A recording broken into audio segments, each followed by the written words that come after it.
Welcome to the channel. Today we are unboxing the Dawnbringers box sets and going through some of the rules for the models within.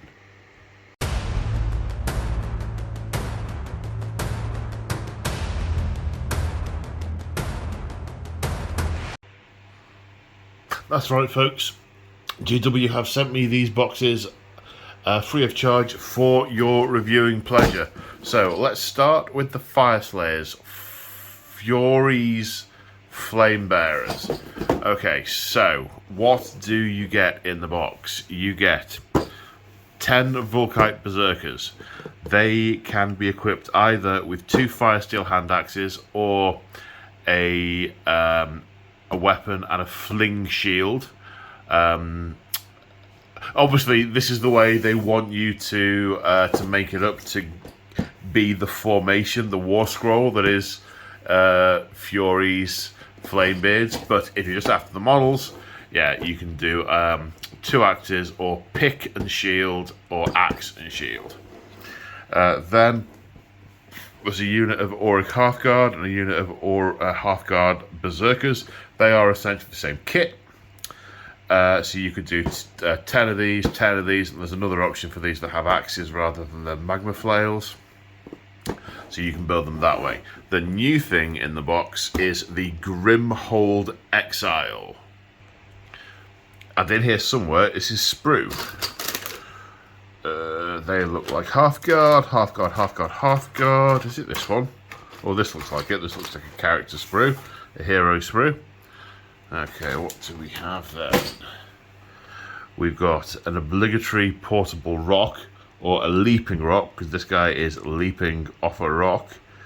We've got hammers that trail fire. Nice. I don't think I've seen a Fyreslayer with a hammer. I think I've only seen axes and picks so far.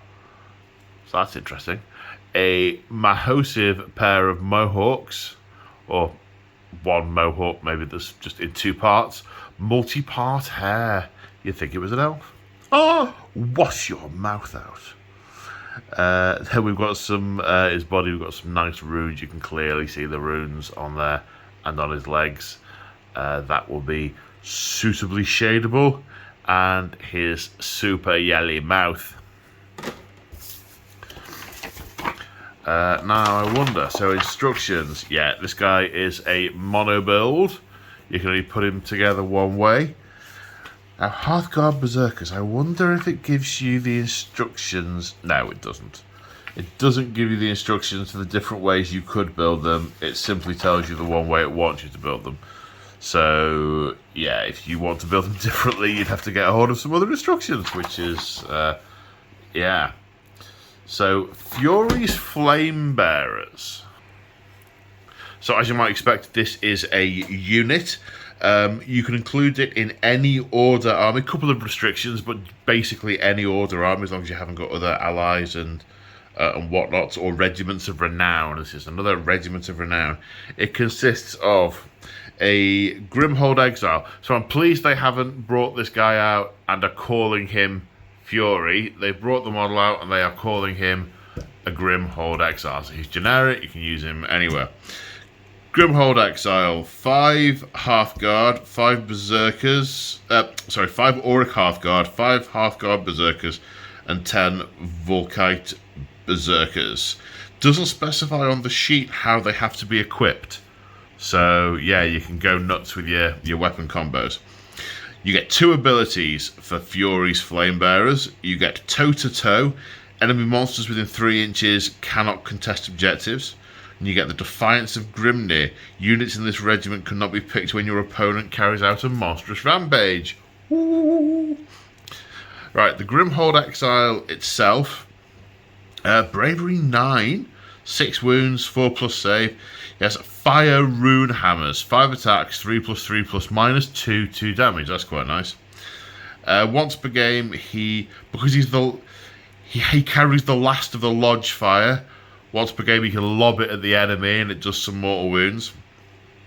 Honor to Grimnir. Once per game, he can release the battle cry of his lodge and the nearby Fire Slayers are inspired, which lets them run in charge till the end of the term. And it has a living legacy. So long as there are 3 or more models within 3 inches of him, he has a ward save of 4+. So other Fire Slayers are super keen that the last of this particular lodge doesn't die. So I am going to make sure he is painted up totally differently to all the rest of my Fire Slayers, so you can tell he's from a different lodge. Points wise, the Grimhold Exile is 140, and the I've got a cat in their way. Fury's Flamebearers come in as a regiment at 540. Now we come to Full Goth's Sugarhood, and I am trying to do this with one hand, as the other hand is entertaining the cat, who is boop right here, and that's failed. That's failed. Okay, cat fans, you're getting a treat. You're getting. She hasn't got any dandruff anymore, which, you know, that's good. That's good, and you can see that close up. It's a good resolution on the camera. But anyway, Lemmy, if you wouldn't mind. The cat people are a minority. Okay, so let's open up. Actually, what do you get in the Sugarhood? Let's look at that first. Right, you get 2 Puscoil Blightlords. These are the flying dudes on the Rotflies. You can alternate builds for this. You can make one of them a Lord, but then it comes in as 2 units. It becomes a Lord and a unit of 1, which, I suppose it's better than having to build a Lord and not being able to do anything with the other guy. But yeah, that's the only other option, I think, in this unit. The rest is all as it appears on here. So it's got 5 Putrid Blight Kings. There's no build options for those. And we have the brand new Harbinger of Decay, which I absolutely love the look of. I mean, it makes me want to dive straight back into my Blight Kings. So we have the box open, and here we have, right on the top, we have the sprue for the, what's it called? Harbinger of Decay, that's it. So we've got a different style of portable rock for the horse to ride on. It's a sort of slate-esque rock with sort of skulls and bits of moss and ichor in it. I quite like that, because that, as a model, that will my penchant for shading and dry brushing, that will look great with really very little effort whatsoever. I suspect the horse is going to take more effort. It's very well defined. It actually looks properly in horse proportions. They're due to be really starting to get the scale right on these minis, and it's not got a sort of typical head straight forward, standing to attention kind of pose. It's just sort of lopping down, and you can see its face has rotted away, and it's bearing Nurgle's mark. And yeah, this is a really good sculpt, and a really sort of tatty mane on this side is just sort of draped over it. It's difficult to tell what some of these other pieces are, because they're also icky. They you don't know exactly where they're going to go. That's the horse's head. That's the other side of his head. Then we've got a couple of legs. We've got a face with some antler-style Papa Nurgle horns. That's a pole with ropes and hooks and skulls of all kinds. A bit of bridle. A bell. I think I saw on the thing there's a couple of build options, so we'll have a look at that in the instructions in a second. Is that a shield? That looks like a shield. A shield with a Nurgle fly insignia. The what were the knights called? Not the bloat fly. The Noble Order of something. There, a scythe. More hair. Oh yes, that is looking proper Nurgle. Right, bit of tail action for you there. Right then, what do we have here? So the instructions for the Harbinger of Decay were mono build to the point of getting him on the horse. Then we have some options. We'll find out in a minute if the options actually change the way it plays. So we've got a bell option or a scythe option, and 2 different head variants. Okay, what can this guy do? So Fulgoth's Sugarhood is the Regiment of Renown. Consists of a Harbinger of Decay, a Putrid Blight King's unit with 5 models, and a Puscoil Blight Lord's unit with 2 models. Gets 2 abilities. Fog of Despair, -1 for hit rolls for attacks with missile weapons, and Disgustingly Resilient. Ward save of 5+. In addition, at the start of your hero phase, you can heal 1 wound allocated to each unit in a Regiment of Renown. One assumes that's... So your army has a Chaos General. If your army is a Chaos General but it's not a Magickin Nurgle, you can include the Regiment of Renown. I can't remember off the top of my head, but I am assuming those rules...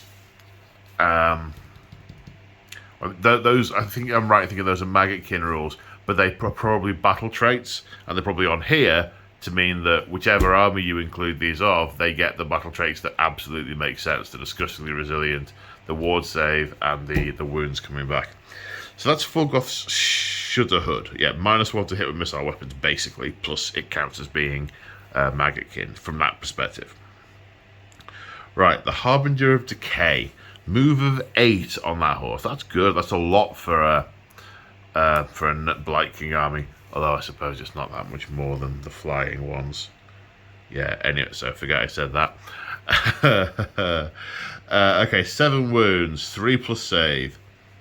You can either have a Plague Scythe or a Doom Bell. He's also armed with a Rot Sword. So the Rot Sword is 1 range, 2 attacks, 3+3 +1 D3 damage. Nice.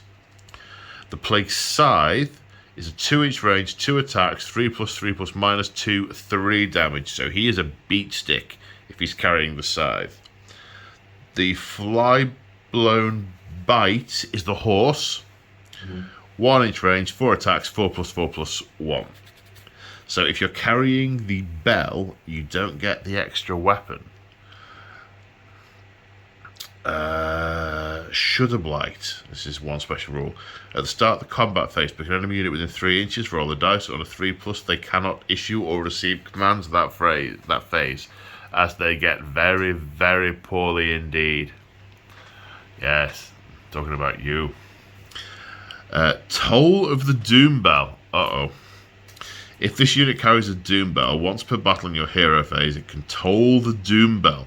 If it does so, enemy units within 14 inches, nice, 14, of this unit when the bell tolls are filled with despair until your next hero phase.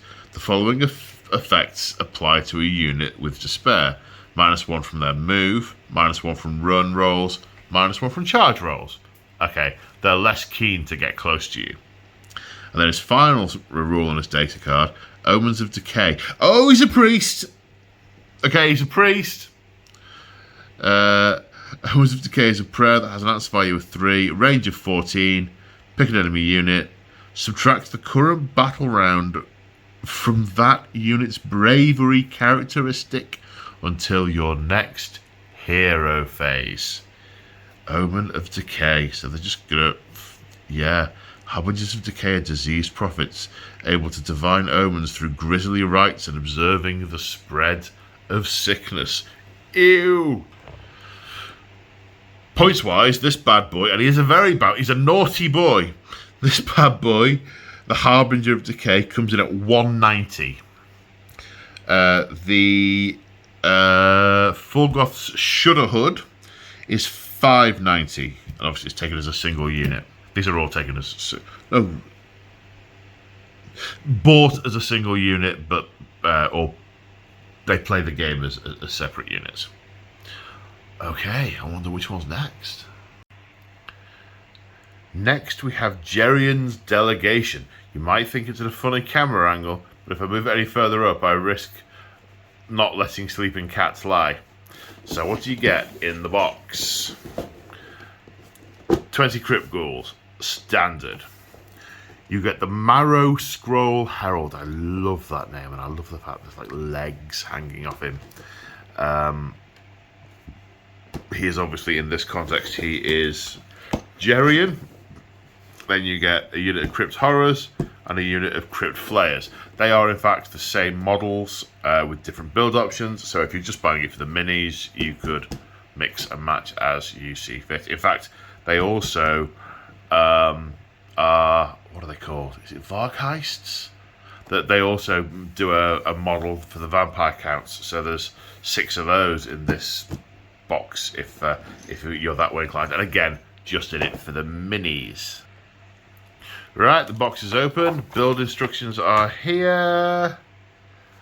That is one of the flayers. That or horrors. Flayers, horrors. Ah, is this the chap?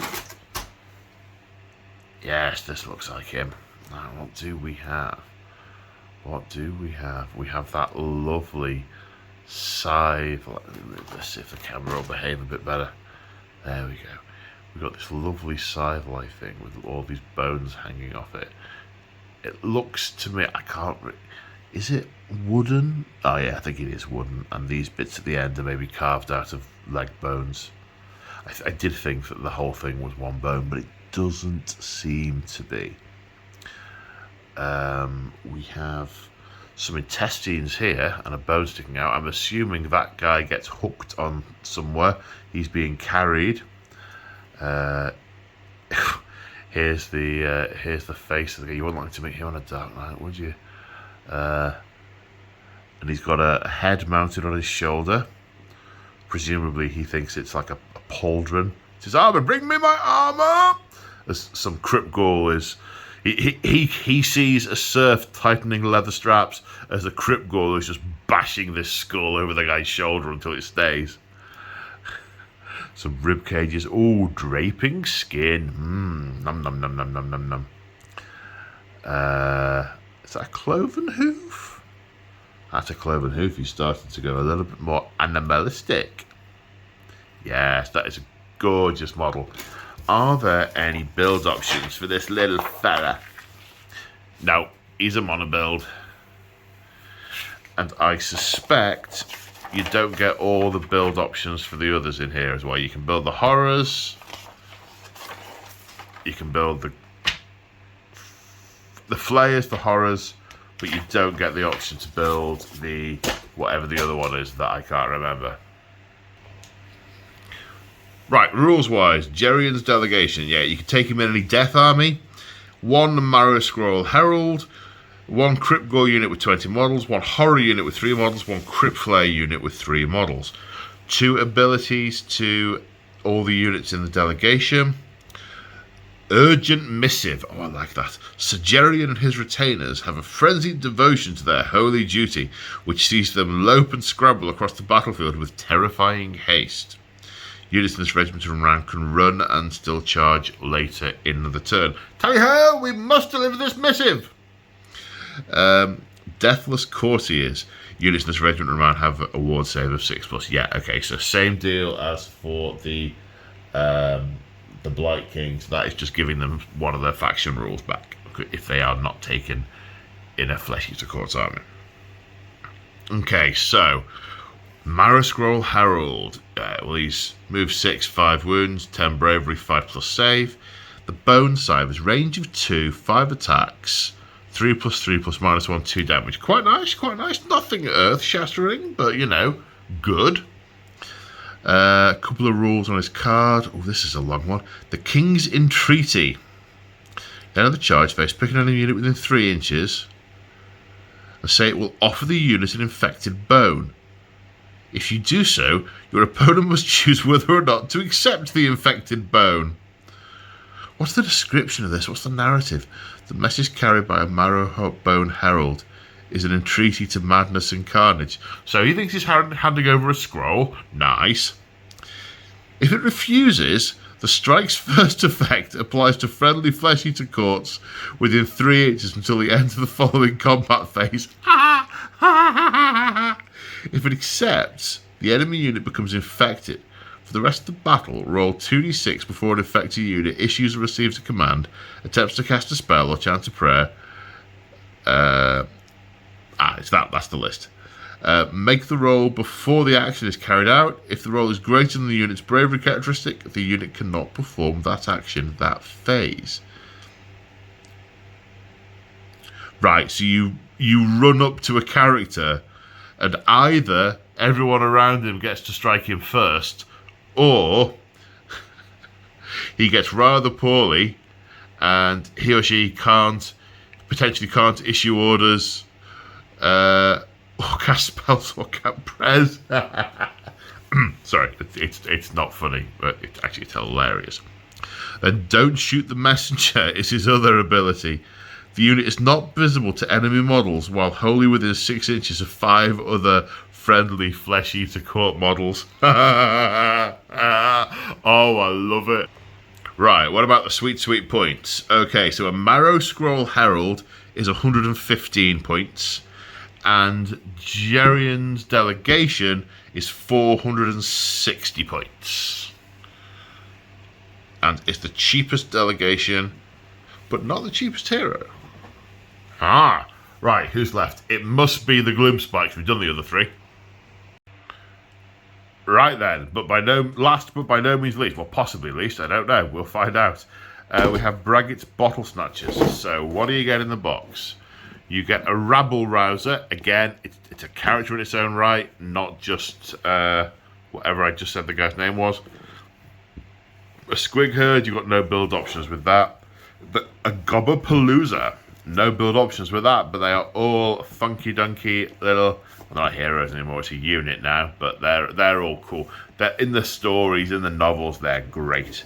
And the unit Squighoppers, which can also be assembled as Boing Grot Bounders, that sounds right. It might not be, but obviously the instructions for that won't be in this box because they want you to build them as Squighoppers. Okay, box is open. We have the build instructions, and he's right here on the top. Or is that the Gobberpalooza? It might be part of the Gobberpalooza, unless this is the Gobberpalooza. And what's this? They're Squigs. Right, they're Squigs. That's the Gobberpalooza. That must make this the Rubble Rouser. Okay, he's got a nice bit of portable cave going on here. Yeah. It almost looks like a jaw, this rock, with his feet planted on it.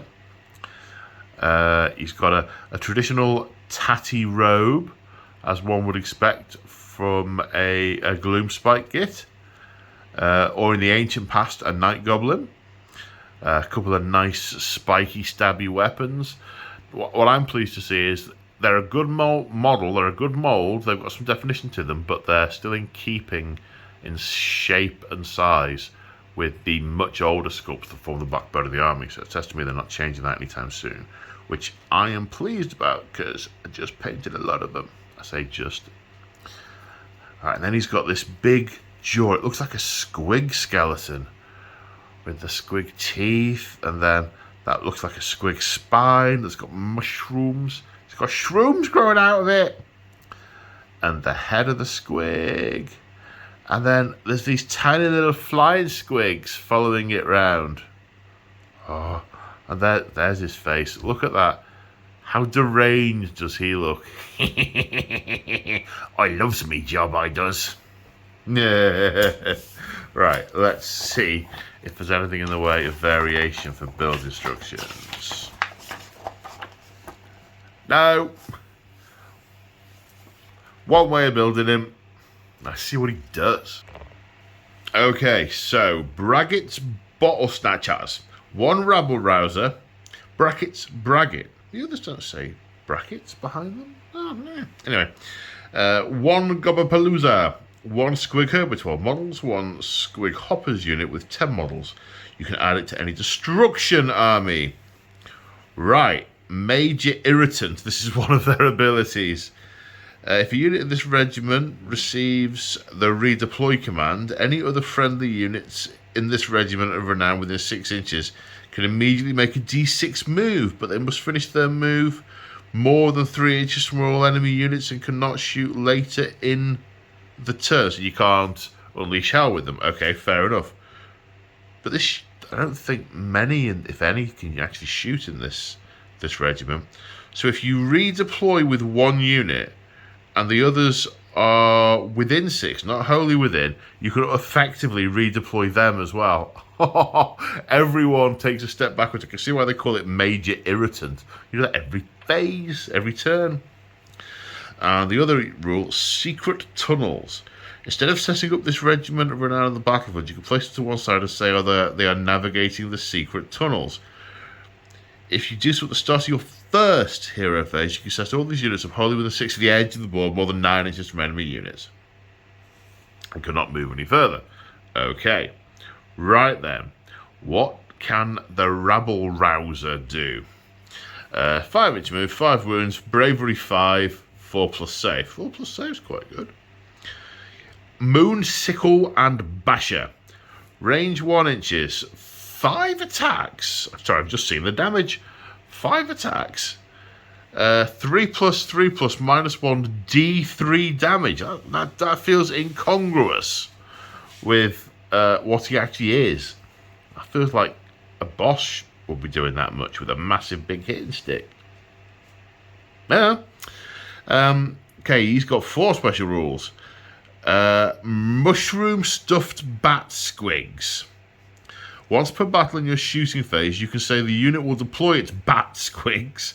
If you do so, quick, to the bat squigs! Pick up to 3 different enemy units within 12 inches of this unit. Each suffers D3 mortal wounds. What's this thing here?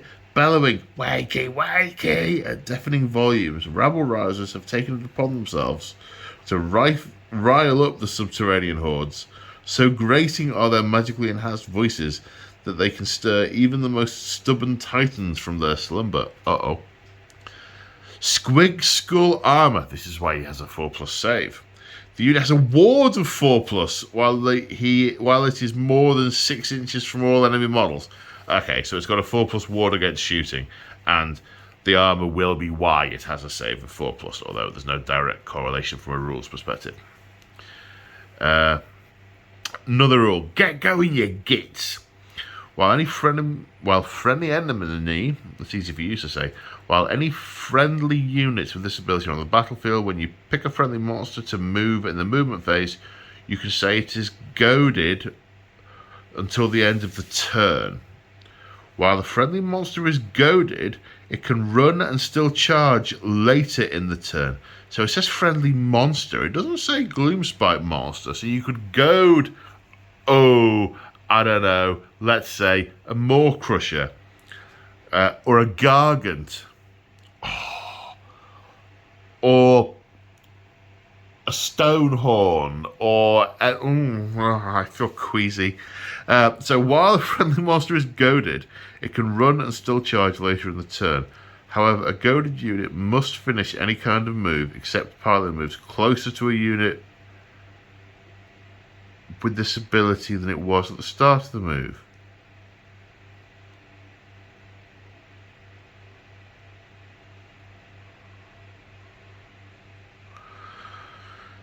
In addition, each time a goaded unit finishes a move, each friendly unit with this ability within 3 inches suffers D6 mortal wounds.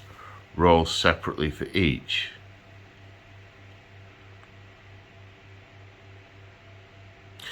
I don't know that I understand this.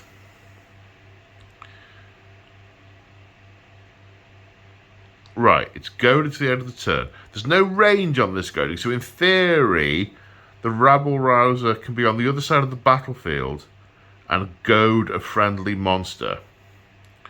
When the monster is goaded, it can run and still charge later in the turn. However, it must finish any kind of move closer to the unit with this ability than it was at the start. So it's only goaded to the end of the turn. Each time a goaded unit finishes its move, each friendly unit with this ability for 3 suffers D6 mortal wounds. Okay, so it runs towards the Rabble Rouser because it is so annoyed. And if it gets closer, it does him D6 wounds. He's only got 5. So if you're using this with Braggett's Bottle Snatchers, and you can use the secret tunnels to put him on the other side of the table, you can goad, I don't know, Mangler Squigs to run and charge. Oh my word, that's horrid. Right. What about the points? Okay, so the Rubble Rouser is 100 points. And Braggett's Bottle Snatchers are 500. What do you get for that? You get Squig Herd, you get the Squig Hoppers, and the Gobblepalooza. It's a lot, but you've got a hero and a very powerful unit there, in theory. You've got the Gobblepalooza. Anyway, I'm digressing now, and I'm becoming. My mind is becoming a night goblin, so I better stop that quickly and say. If you want to support me, there are different ways you can do it, described in the description of this video. I hope you enjoyed watching, and we'll see you in the next one. Bye, folks. Bye.